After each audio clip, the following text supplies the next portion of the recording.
ባሌ ዶክተር ነው።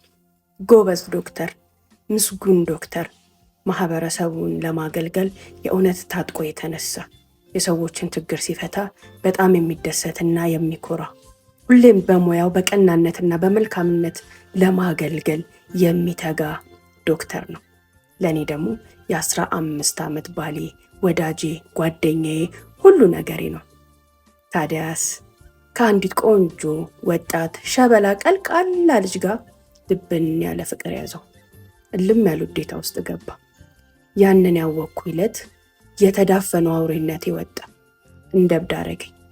አልያዝ አልጨበጥ አልኩኝ። የቤቴን ዕቃ ሁሉ ፈጀሁት። ስንት ዋጋ ስንት መስዋዕትነት ከፍዬ የገዛሁትን ያሟላሁትን ኪችኔን፣ ሳሎኔን፣ ሁሉ ነገሩን ድብልቅልቁን አውጥቼ ዱቄት አረኩት። እሱም ልጆቼም እስኪፈሩኝ ድረስ ጓደኞቹ እንዲሁም ጓደኞቼ እንደዚህ አይነት ሰው ነሽ እንዴ? ንዴትሽ የዚህን ያህል ነው እንዴ? አናቅሽም ነበር እንዴ? አንድ ከተማረ ሰው የሚጠበቅ አይደለም፣ እንዳንቺ ካለች ዶክተርም የሚጠበቅ አይደለም እያሉ በጣም እስኪናደዱብኝ ድረስ ንዴቴና ቁጣዬ ከሱ ተግባር በላይ እኔ ላይ እንዲናደዱና እንዲቆጡ እስኪያረጋቸው ድረስ አውሬ ሆንኩኝ።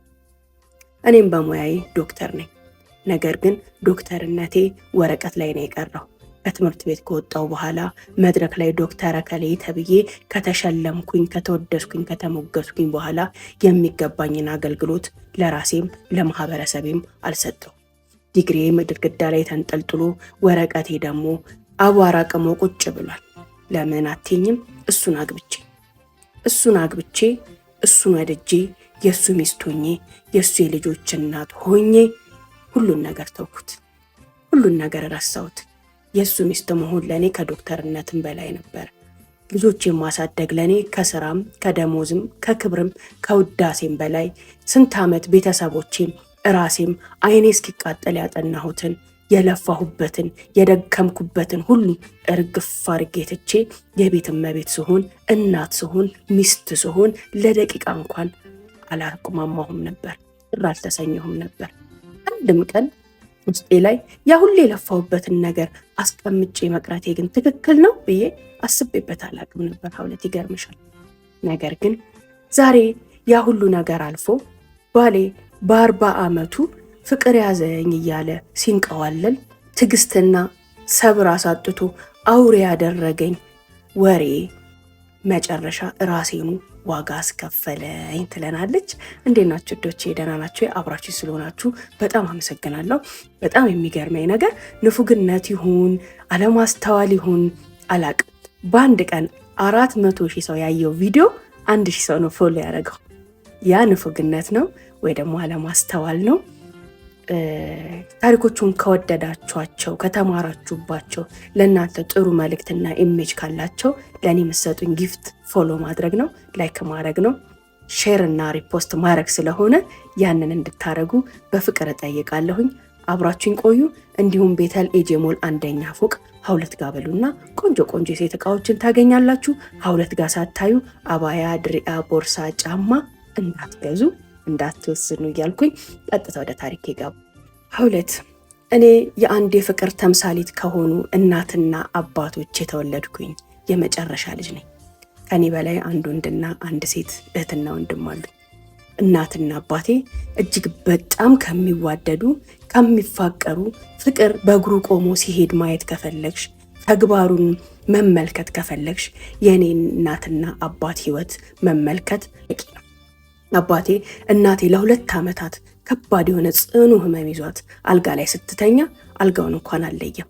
አብሯት እየተኛ ትኩሷታን ቼክ እያደረገ ሌሊት ስትነሳ እየተነሳ ስታቃስት እያቃሰተ ስትገላበጥ እየተገላበጠ አንዳችንን እንኳን አጠገቧ ሳያደርስ አስታመማት። በጣም ነበር የሚወዳት። ራሱ ነበር የሚያበላት፣ ራሱ ነበር የሚያጠጣት የሚያጎርሳት። እንኳን ሰራተኛ ነርስ ይቀርና እኛን እንኳን አያምነንም ነበር። ያን ሁሉ ጊዜ በህመም እየተሰቃየች እሷ የምታስበው ደግሞ ለሱ ነበር። እዛ ህመም ላይ በነበረ ሰዓት እርጅና ዘመናቸው ላይ አልነበሩም። እኔም ልጅ ሆኜ እነሱም ጎልማሶች ሆነው ነበር።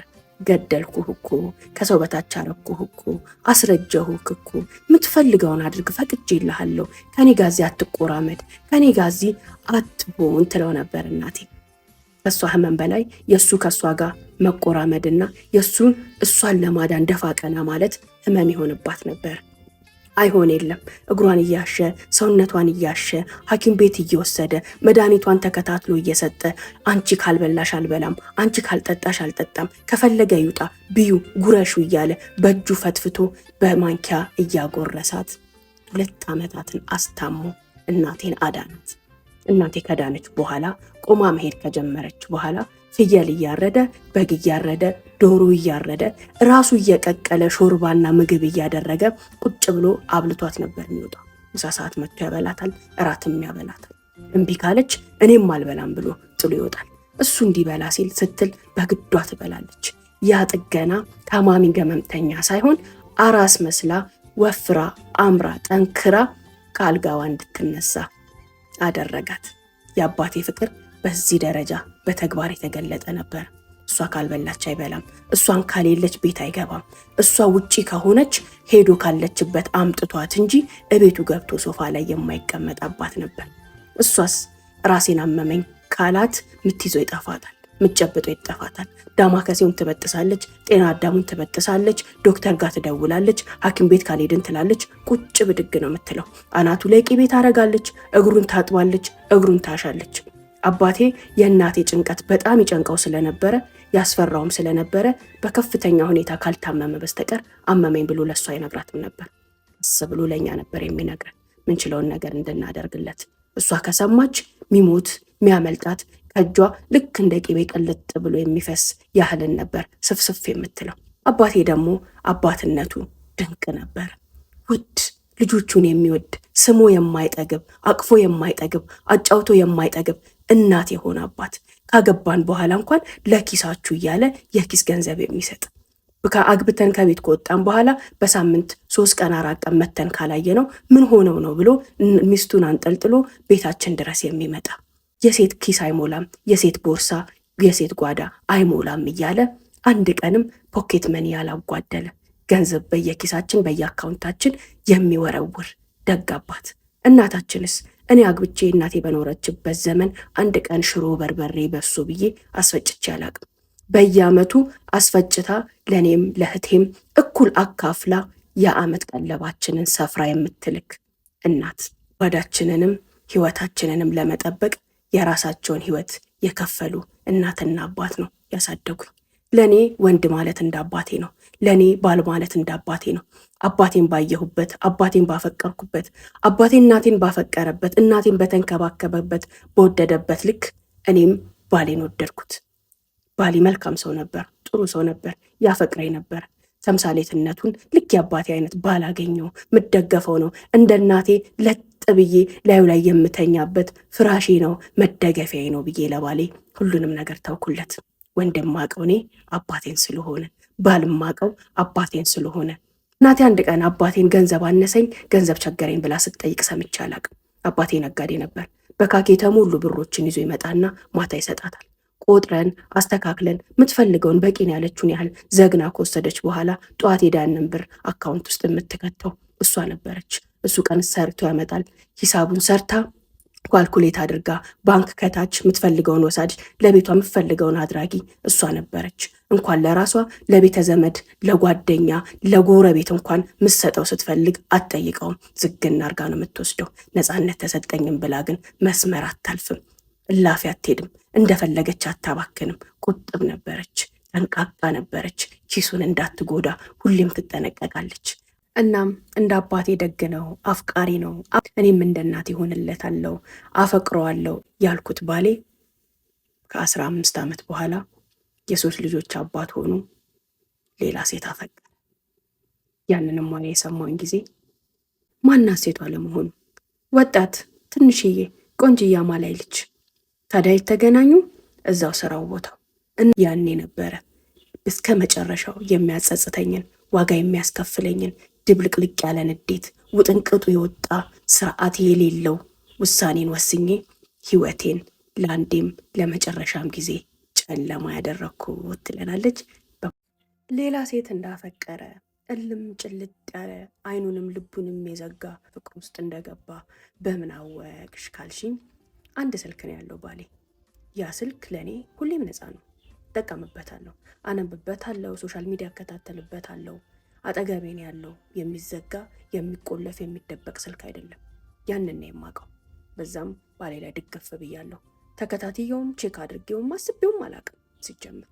የህክምና ስራ የህክምናው ዘርፍ አዳርም አለበት ውሎም አለበት። ቋሚ ጊዜ የለው። አውቀዋለሁ ሴክተሩ። በተፈለገ ሰዓት ጎበዝ ዶክተር ነውና እረፍትም ሆኖ ሊጠራ ይችላል፣ ያለ እረፍትም ሊሰራ ይችላል። እኔም ስለማልሰራ ህይወታችንን ለማቃናት ብዙ ሐኪም ቤቶች ላይ እየዞረ ይሰራል። እረፍት ያለው ሰው አይደለም። ያንን እረዳዋለሁ። ባለችው ሰዓት በተቻለ መጠን ፍቅርን ለመቀበል ፍቅርን ለመስጠት እሰራለሁ። የሚገርመው ነገር ግን እኔ ከማውቀው ስልክ ውጪ ባሌ ሌላ ስልክ ነበረው።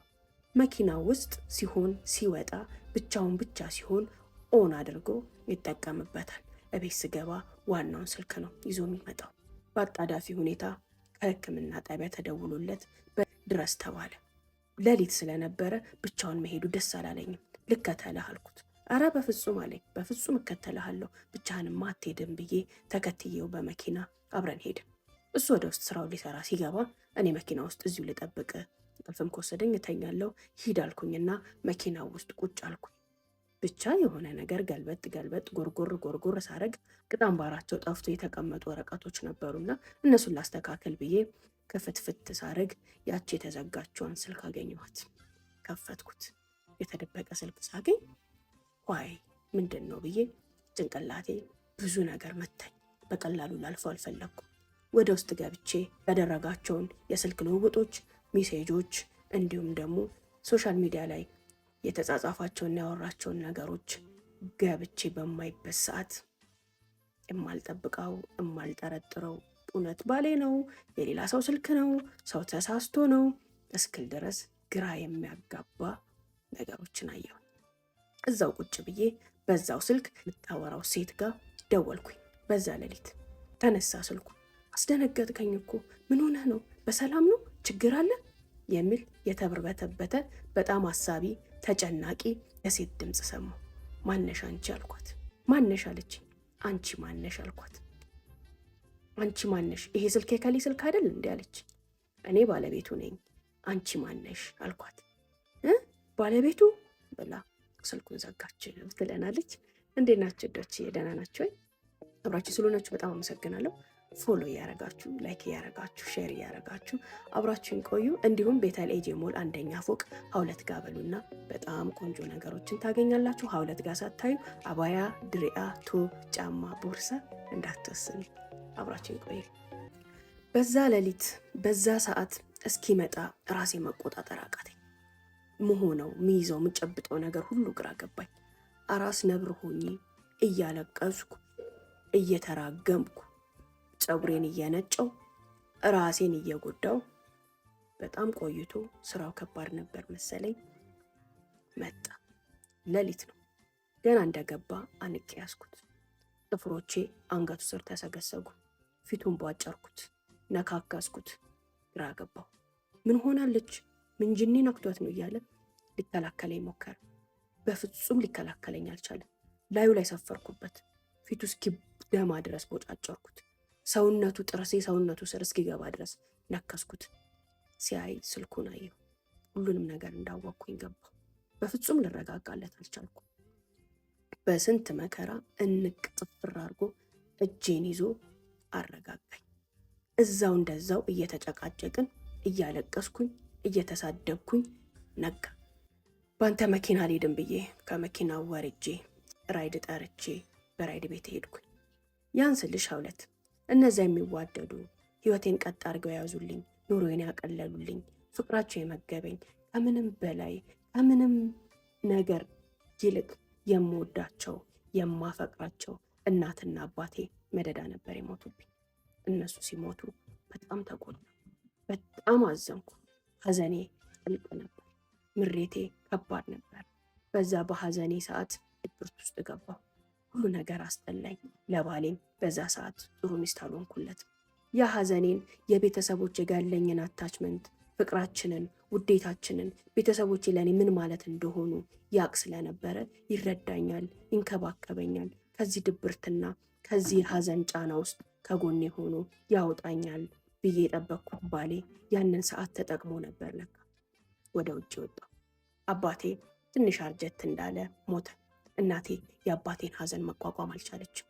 በጣም አዘነች፣ በጣም ተሰበረች። መብላት መጠጣት አቆመች። አባቴ በሞተ በአንድ ወሩ ነበረ እናቴም የሞተችው።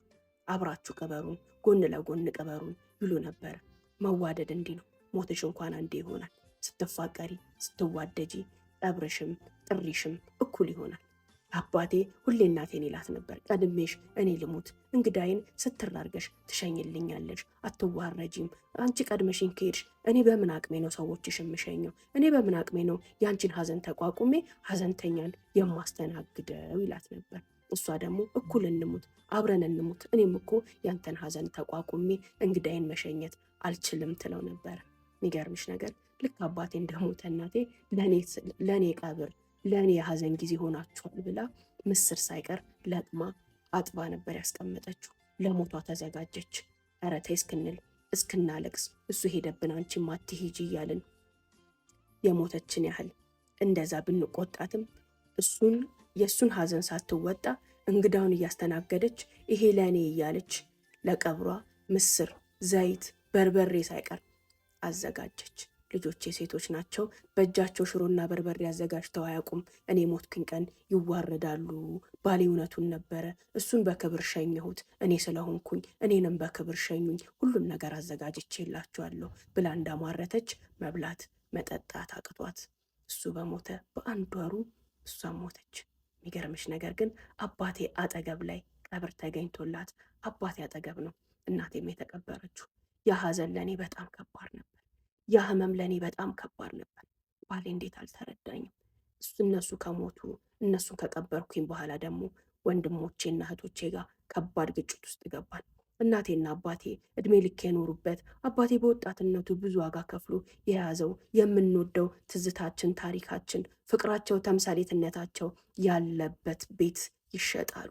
ለእኔ ደግሞ የእናታችንና የአባታችን ማስታወሻ ነው፣ ትዝታችን ነው። መተን እንረፍበት፣ እንሰብሰብበት፣ የልጅ ልጆቻችንን ታሪክ እንንገርበት፣ ይረፉበት እንጂ ባካችሁ አይሸጥ ብዬ በማጸንም ወንድሜ ስራ ተበላሽቶብኛል፣ ሸጬ መገኘውን ገንዘብ ለስራ ማድረግ አለብኝ ሲል እህቴም ልጆቼን በክራይ ቤት እስከ መቼ ያሳድጋለሁ፣ ይሸጥና ቤት እገዛበታለሁ ብላ እምቢ ባይሆኑ አቅም የለኝ እኔ ያልገዛው ሀዘኑ በጣም ጎዳኝ። እሺ ቢያንስ 1 ዓመትና 2 ዓመት ስጡኝ፣ ሰርተን እቁብም ገብተን ቢሆን ድርሻችሁን እንሰጣችኋለን፣ እኔ ልግዛ ብላቸውም አሻፈረን አሉ።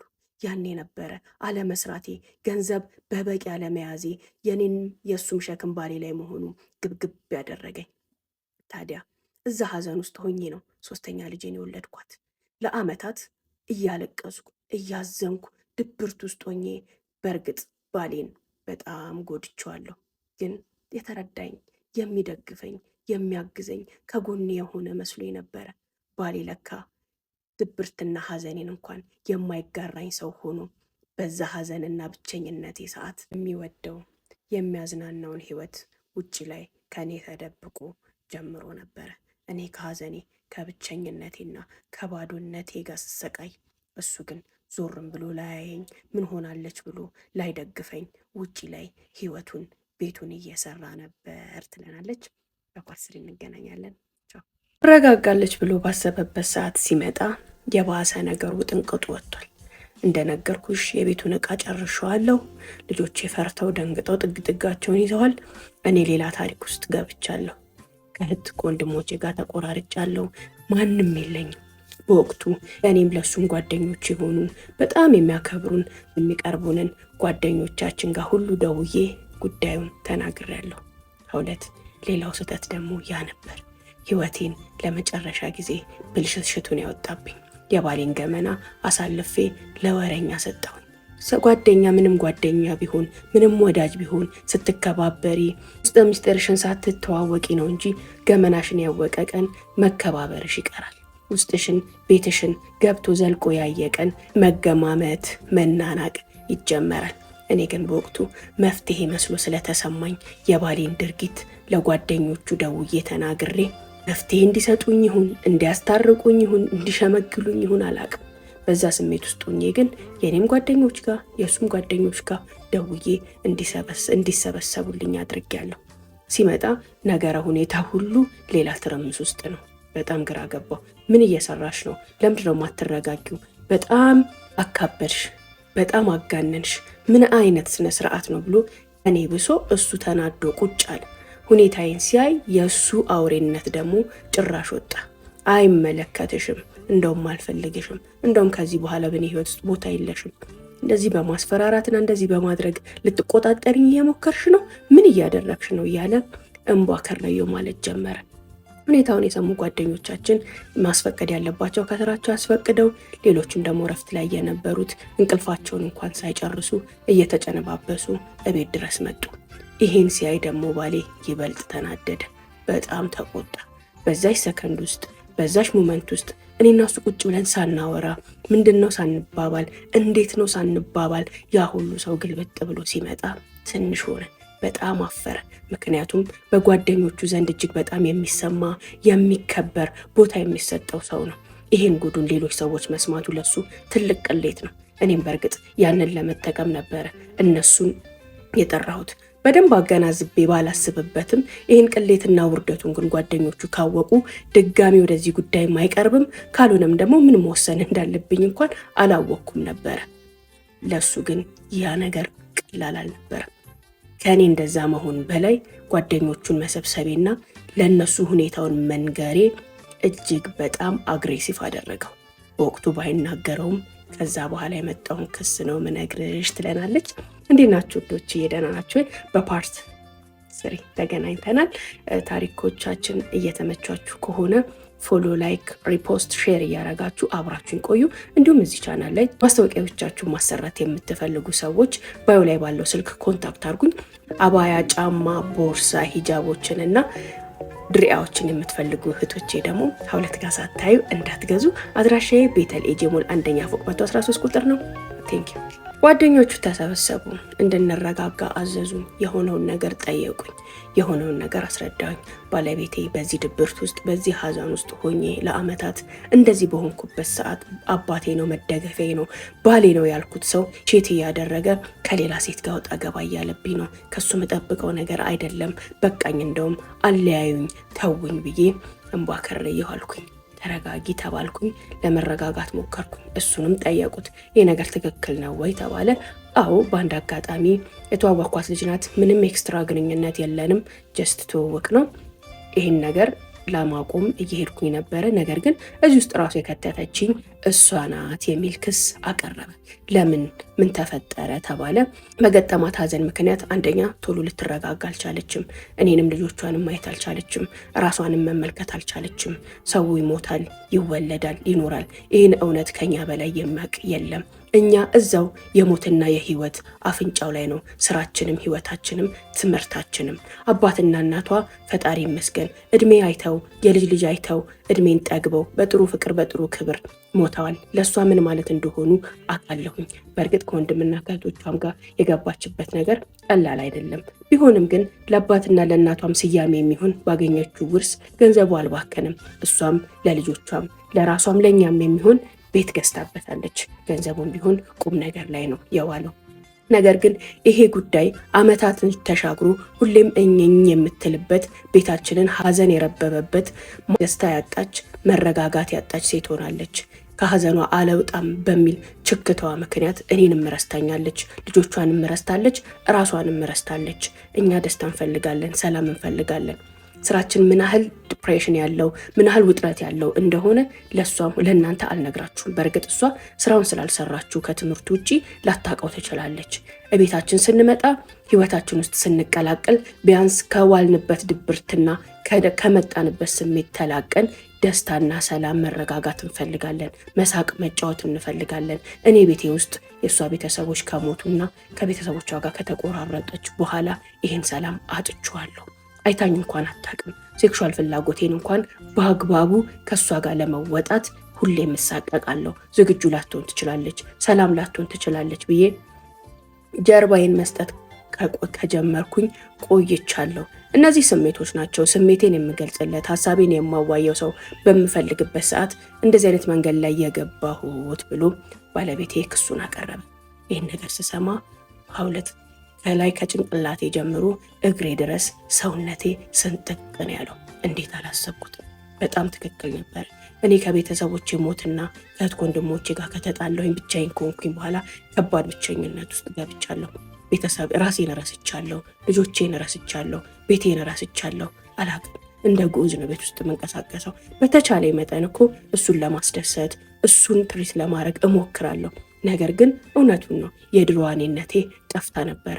ፈገግ ብዬ እንኳን አላቅም። ነገር ግን አባቴ የዛን ያህል ዓመት እናቴን ለ2 ዓመታት የአልጋ ቁራኛ ሆና እንዴት አድርጎ ሲያስታምማት እንዴት አድርጎ ሲንከባከባት ሳይ ነው የኖርኩት። ባሌ ደግሞ የኔን ይችን ጊዜ እንዳልፍ ይረዳኛል ይረዳኛል ነው እንጂ አልታመምኩ፣ ዳይፐር አልፈለግኩኝ፣ አጉራሽ አልባሽ አልፈለግኩኝ። ከዚህ ስሜቴ ጋር ስታገል ትዕግስት ያጣል ብዬ ፈጽሞ አልጠበቅኩም ነበር። በቃ ባለቤቴ ለእኔ እንደ አባቴ ተምሳሌት ነበርና። ግን የከሰሰኝ ክሱ ሁሉ እውነት ነው። እኔ በሐዘን ውስጥ ጭልጥ ብዬ ገብቼ ሐዘን ምርኮኛ ሆኜ ነበር። ላይጠቅመኝ ያም ነገር ውበቴን አሳጥቶኛል፣ ቅልጥፍናዬን አሳጥቶኛል። አዎ በቃ የሆነ ነገር ሆኜ ነበር። በዛ ሰዓት ነበር ልክ በመብረቅ እንደተመታው ብንን ያልኩት። ታዲያ ነግረሃታል ወይ? ይህ ነገር ትክክል አይደለም ብለህ አስረድተሃት አንተም እየጎዳህ እንደሆነ የእሱ ሐዘን ልትነግራት ሞክረሃል ያሉት። አዎ በጣም ብዙ ጊዜ ተናግሬያለሁ። ነገር ግን ገና ይህን ሀሳብ ሳነሳ አንተ አትረዳኝም፣ ያጣኋቸው እኮ እናትና አባቴ ምን ማለት እንደሆኑ አታቅም ብላ ሌላ ጥልቅ ሐዘን ውስጥ ትገባለች። ሌላ እንባ ውስጥ፣ ሌላ ስቃይ ውስጥ ትገባለች። ያንን ስቃዋን ስመለከት ለምን እነካካታለሁ ብዬ ዝምታን መረጥኩኝ አለ። ሁሉም ተቆጡኝ። በጣም ትክክል ነው፣ እኛም እያየንሽ ነው፣ የድሮ አንቺነትሽ አይደለም። እዚህ ጋም ህይወት አለሽ፣ እዚህ ጋም ኑሮ አለሽ፣ ልጆችን አምጥተሻል፣ ትዳርን መስርተሻል፣ ቤትሽን መመልከት አለብሽ፣ ከሀዘን መውጣት አለብሽ። የሞተው ሞቷል፣ ያለፈውም አልፏል ብለው እኔንም እሱንም ተቆጥተው ከዚህ በኋላ ይሄን ነገር እንዳንሰማ ብለው መማርና ማወቅ ያለብንን ነገር አሳውቀውን ያ ጊዜ እርቅ ሆነ። እሱም ከዚህ ነገር እንዲወጣ ሁለት ከዛ በኋላ እኔ ራሴን ማየት ችያለሁኝ። መመለስ በማንችለው ነገር ውስጥ ተወጥረን ህይወታችንን እናጣለን፣ ቤታችንን እናጣለን፣ ትዳራችንን እናጣለን። ነገር ግን ባሌን ግን ከዛ ጊዜ በኋላ አጣሁት። አዋረድሽኝ አለኝ። ገመናዬን አወጣሽ፣ በጓደኞቼ ፊት አንሼ እንድታይ ያደረግሽኝ። አንድ ስህተት ብሳሳት ብርድ ልብስ አልሆንሽኝም፣ ከለላ አልሆንሽኝም፣ አስፈራራሽኝ እያለ ቀን ከሌት የሚነተርከኝ የሚነዘንዘኝ የሚገላምጠኝ ባልሆነ በእኔ ሰላም አጣ፣ ቤቴ ሰላም አጣ፣ ደስታና መረጋጋት ራቀን ከዛ በኋላ ትለናለች ሀውለት። ቺቲንግ ምንም አይነት ሰበብ፣ ምንም አይነት ምክንያት፣ ምንም አይነት ማካካሻም ማወራረጃም የለውም። ባለቤቴ ያንን ካደረገ በኋላ ግን እኔን እንደ ሰበብ ተጠቀመኝ። ፊት ለፊቴ ላይ እንደፈለገ መሆን ጀመረ። እሱ ቺት ማድረጉ ከህይወቴ እንዳስወጣው የሚያደርገኝ ጉዳይ ነው። እሱን አጥቼ መኖር እችላለሁ ወይንስ ቀስ ብዬ ተነጋግሬ ከዚህ ነገሩ እንዲወጣ ማድረግ እችላለሁ ብዬ አለማሰቤና አለመረጋጋቴ ተበድዬ እንደ በዳይ እንድለምነው አደረገኝ። እባክህን ነገር ተወኝ፣ ህይወታችንን እንመልስ፣ ኑሯችንን እንመልስ እያልኩኝ መለመን ጀመርኩኝ። ጭራሽ ከቤት ጥሎኝ ወጣ። ያኔ አልቻልኩም፣ ናፍቆቱን አልቻልኩም። የቅርብ የሆነ አንድ ጓደኛ አለው ሚስጥሩን ሁሉ የሚያውቅ። ያኔ እሱን ጠርቼ አስለመንኩት። እሱም ሄዶ ተቆጥቶ ለምኖ አመጣው። ነገር ግን የመናቅ የመተው የመረሳት ህይወትን መኖር ጀመርን። ደስ ሲለው የሆነ ስሜት ሲሰማው ጥሎኝ ይሄዳል። አሁንም መልሼ ጓደኛውን እልካለሁ፣ ይዞት ይመጣል፣ ያስታርቀናል። ቢመጣም ቢኖርም እንደሌለ ነው። በቃ እንደፈለገ ይሁን፣ ለልጆቹም ለኔም ብቸኛ ከሚያደርገን ይኑርልን። እዚህ ድብርት ውስጥ እና እዚህ ሀዘን ውስጥ ከሆንኩኝማ ራሴን ነው ማጠፋው ብዬ በመኖሩ ብቻ መጽናናት ጀመርኩኝ። በየጊዜው እኔ እንድቆርጥና እኔ ከህይወቴ ውጣ ብዬ ፍች እንድጠይቀው ነበረ ቤቱን ጥሎ የሚወጣው። እንደዚህ የሚያንጓጥጠኝ የሚያንቋሸሸኝ፣ ምንም ለኔ ቦታም ስፍራ የሚያጣው፣ እንደ ንግስት ይጠነቀቀኝ ይወደኝ የነበረው ባሌ ባንድ ያውርዶ ካፈር ጋር ደባለቀኝ። እንዳልኩሽ በዛች ልጅ ፍቅር ጥልም ጭልጥ ብሎ ገብቷል። እሷም ሚስትን ፈተህ ካልሆነ ላገባህ አልችልም የምትል ጨቅጫቂ ሆናበታለች። ይሄ ጭቅጭቅ ሲበዛበት ነው ቤቱን ጥሎ የሚወጣው። እኔ ደግሞ እያለቀስኩ እየለመንኩ ይቅርታ እያደልኩኝ ጓደኛውን እየላኩኝ ፍቺ የሚባለውን አታንሳ፣ እንደፈለግኩን በቃ ከልጆች ጋር ብቻ ኑር፣ ቤት ውስጥ ኑር ብዬ ለማኝ ሆንኩኝ። ይሄ ጉዳይ 1 ዓመት ያህል ቀጠለ። እየተከተልኩት ስለ ፍቺ እንዳታሰማኝ እንደፈለግኩን እያልኩት በ1 ዓመት 1ኛው ቀን ላይ ግን ብድግ አለና ተይኝ በቃ ፍቺ ነው የምፈልገው አለኝ። እንደተለመደው አልቅሼ ጓደኛው ጋር ስደውል መጣ። ጓደኛው አብሮን ቁጭ አለ። በቃ አንተ ሁሉንም ነገር ታውቃለህ፣ ከዚህ በኋላ እዚህ ህይወት ላይ ፍቺ ነው የምፈልገው አለ ትለናለች። እንዴት ናችሁ ዶችዬ? እዚህ ቻናል ላይ ማስታወቂያ ማሰራት የምትፈልጉ አገልግሎት ሰጪዎች ባዮ ላይ ባለው ስልክ ደውላችሁ ልታገኙኝ ትችላላችሁ። ቀጥታ ወደ ታሪኩ እሄዳለሁ። የዛ ዕለት ጓደኛው ሁኔታዬን ሲያይኝ እጅግ በጣም አዘነልኝ። ለመን ነው እሱም ለመነው፣ እኔም ለመንኩት። እሱማ ጭራሽ ከመለመን አልፎ ሙልጭ አድርጎ ሰደበው። አፉን አውጥቶ በቃ ሌላ ሴት ወድጃለሁ፣ ሰው ነኝ፣ ወድቄያለሁ፣ ይሄ ህይወት ደግሞ በቅቶኛል፣ ውስጤ እንደዛ ነው የሚነግረኝ ብሎ ቁርጥ ያለ ነገር ተናገረ። በዛ ሰዓት ውስጤ የሆነ ነገር ተገለባበጠብኝ። ነፍሴ እንደሆነ ነገር ተንሰፈሰፈችብኝ። ጓደኛው ዞር አለና ስሜን ጠርቶ ቁረጪ ያለኝ። ተዩ ኑሮሽን ኑሪ፣ ልጆችሽን አሳድጊ፣ የተማርሽ ነሽ፣ ብዙ ነገሮችን ማድረግ ትችያለሽ፣ ብዙ ነገሮችን መለወጥ ትችያለሽ፣ እኔ ከጎንሽ ነኝ፣ አግዝሻለሁ። ይህን ሰውዬ ግን ተዩ በቃሽ ተዩ አለኝ። እሱ ያንን ቃላት ሲናገር እኔም ውስጤ ላይ የሆነ ነገር ብጥስ ሲል ተሰማኝ። እሺ ያልኩት። ሁለት እናቴ አባቴ ሲሞቱ አላደረኩትም። ከዚህ ዕለት እነሱ ከወጡ በኋላ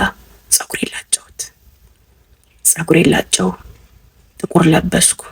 ልጆቼ ደነገጡ። ጸጉሬን እያላጨው እያንዳንዱ ጸጉሬ ካናቴ ላይ ጠብ እያለ እሱ ሞቷል እያልኩኝ ለልቤ ነግረው ነበር፣ ለራሴ ነግረው ነበር። እኔ ባሌን የቀበርኩ ሰው ነኝ፣ ባሌ ሞተብኝ ሴት ነኝ። ከዚህ በኋላ ራሴን ሁሉ ነገሬን በጣልኩኝ ሰዓት ጸጉሬን ነበር ያልተውኩት። ጸጉሬን እንከባከበው ነበር። ለምን አትይኝም? ጸጉሬን ባሌ ይወደዋል። መጀመሪያ ከላይ ላይ ማውረድ የፈለኩት እሱ የሚወደውን ነገር ነው። ከሱ ጋር አብሬ መቅበር የፈለኩት። በሚመጣ ቀን ሲያይኝ በጣም ደነገጠ። ጥቁር ለብሼ ነበር፣ ጸጉሬ ተላሽቷል። እዛ ዕለት ሌላ ሰው ሆኜ ነበር። አልቅሼ ወጥቶልኝ ባሌ ሲመጣ እንኳን ላይ አስጠላኝ። በቃ ሌላ ሰው ማናገር ነው እንጂ ባሌ ማናገር አልመሰለኝም። ምን ሆነሻል አሉኝ። በጣም ደነኛ ነኝ አልኳቸው። ግራ ገባቸው። ሁኔታዬ ንቅት ብያለሁ። ግራ ተጋቡ። እሱ ራሱ አይ በቃ ይቅር ዛሬ ማድረግ አልችልም ሲል አንቄ ያዝኩት። በፍጹም ዛሬ ሳፈተኝ ከዚህ ቤት አትወጣም። ፎቶዎቹን አምጥቼ ፊት ለፊቱ ላይ በጭቅጭቅ አድርጌ ቀደድኳቸው፣ አቃጠልኳቸው ፊት ለፊቱ። የኔና አንተ ነገር እንዲህ ተቃጥሏል። አንተን ቀብሬያለሁ። ከዚህ በኋላ ላይ አልፈልግም። ልጆችህን ማየት ከፈለግ እኔ በሌለው ሰዓት፣ እኔ ባልኖርኩኝ ሰዓት ናናያቸው። አንተን ህይወታችንንም እንደ አባትና እንደ እናቴ ቀብሬሃለሁ። ለሐዘንህን የተላጨሁት፣ ሐዘንህን የተቀመጥኩት አልኩት። አነጋገሬ እንደ እብድም ይመስላል፣ እንደ ጤነኛም ይመስላል። ግራ ተጋቡ። አይ በቃ ተይ በዚህ ሁኔታ አይሆንም ሲሉኝ በፍጹም አልኩኝ። ፍቺው ሆነ፣ ሄደ። እንደነገርኩሽ ነው የተማርኩ ምን ያልኩኝ ሴት በሆንም ስራ ምንድነው፣ ውጭ ምንድነው፣ የስራው ዓለም ምንድነው የሚለውን ነገር አላውቅም። እነሱ ጋር ሸጠን በተካፈልነው በተዋረስነው ገንዘብ ቤት ገዝቼበታለሁ። በህይወቴ አንድ ጥሩ ነገር እናትና አባቴ ከሞቱም በኋላ እንዳልቸገር አመቻችተውልኝ ነው እንደሞቱት እያልኩኝ እመርቃቸዋለሁ። ቤት አለኝ። ልጆቼን ሰብስቤ ራሴ ላይ መስራት ጀመርኩኝ። ራሴን ማበርታት፣ ራሴን ማጠንከር፣ ሰው ለመሆን መታገል ጀመርኩኝ። ምን ልስራ? ምን ላድርግ? ለሱ የቀለብ ልለው? ለሱ ለልጆች ትምህርት ቤት ልለው? በፍጹም አላደርገውም። ምን ማድረግ አለብኝ እያልኩኝ ራሴ ጋር መፋተግ ጀመርኩኝ። ያኔ ከታች ተነሳው፣ ራሴን መጠበቅ ጀመርኩኝ። አመጋገቤን ማስተካከል ጀመርኩኝ። ልጆቼ በጣም ተረብሸው ነበር። የሆነ ነገር የሆንኩ መስሏቸው ፈርተው ነበር። ህፃናት ልጆች መሆናቸው ጠቀመ እንጂ ትንሽ ከፍ ያሉ ቢሆኑ ኖሮ አይምሯቸው ሁሉ ሊነካ ይችል ነበር። ነገር ግን እኔ ከቀን ወደ ቀን እየተሻሻልኩኝ እያገገምኩኝ መጣሁ። መቆምሽ ግዴታ ነው። ሰው መሆንሽ ግዴታ ነው። ማማለልሽ ማማርሽ ግዴታ ነው። ለልጆችሽ ደግሞ እናት ሆነሽ ጀግና ልጆችን ማፍራትሽ ግዴታ ነው ብዬ እልህ ተገባው ከራሴ ጋር። ያኔ ምን ልስራ እያልኩኝ ማሰብ ጀመርኩኝ። ባለ 1 መኝታ ኮንዶሚኒየም እዛው አካባቢ ላይ ተከራይቼ ያለንበት ቤት ቆንጆና ቪላ ስለነበረ አከራየሁት።